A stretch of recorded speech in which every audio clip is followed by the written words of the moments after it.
And I'll tell you what, there's a pilot who's pretty happy the lakes are frozen over. A single-engine plane with 7 people on board landed on the winter ice of Lake Huron Monday morning. In fact, right between St. Ignace and Mackinac Island, they had mechanical troubles of some sort. Michigan State Police St. Ignace Post says it took place at 8:40 in the morning, about 1.5 miles from British Landing, right there along the Mackinac Island shoreline. A 29-year-old pilot, single-engine Piper plane, said the engine quit. He initially could restart it, but then it failed again, so he decided on an emergency landing. And nobody was injured. The plane wasn't even damaged. Mackinac Island police and firefighters made it out to the scene on snowmobiles and used off-road vehicles to bring the passengers through sub-zero temperature onto Mackinac Island. And then the plane was towed to St. Ignace, and they'll look at the engine troubles. Jim Trebilcock, who is a pilot of these sorts of planes, is on the other end of our AT&T line this morning. Is this Michigan's version of Sully Sullenberger? Good morning. Yeah, I suppose you could look at it that way. Guys are lucky, really lucky. What would be the complication of landing on ice? Well, it would, some degree, it would depend on your snow cover. Obviously, your traction wouldn't be as good, so you'd be sliding around probably. But if it's good solid ice, the technique itself would probably not differ much from landing on any kind of a runway.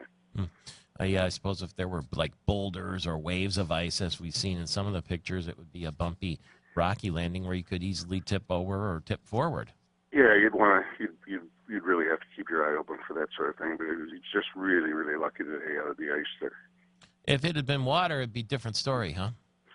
Well, yeah. First of all, the lakes are so cold. First of all, you've got to get out of the airplane, and that in and of itself can certainly be an issue.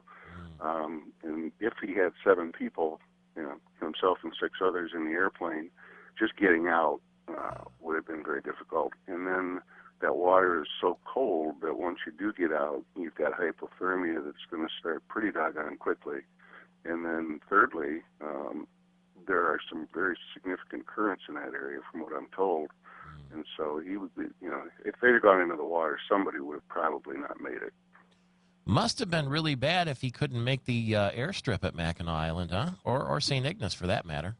Well, if he's coming out of St. Ignace, he wasn't going to have enough time to get much altitude, and so he wouldn't have had much ratio for glide. And when you're low like that, there's just not much room. And so if he'd have been up around 4,000 feet or 5,000 feet with that short a trek over the water, he probably would have been able to make the glide in to Mackinac Island or back to St. Ignace. It sounds like it's entirely possible he had some sort of a fuel problem. Made it safely, and they'll find out. He's Jim Trebilcock. I'm Michael Patrick Shields.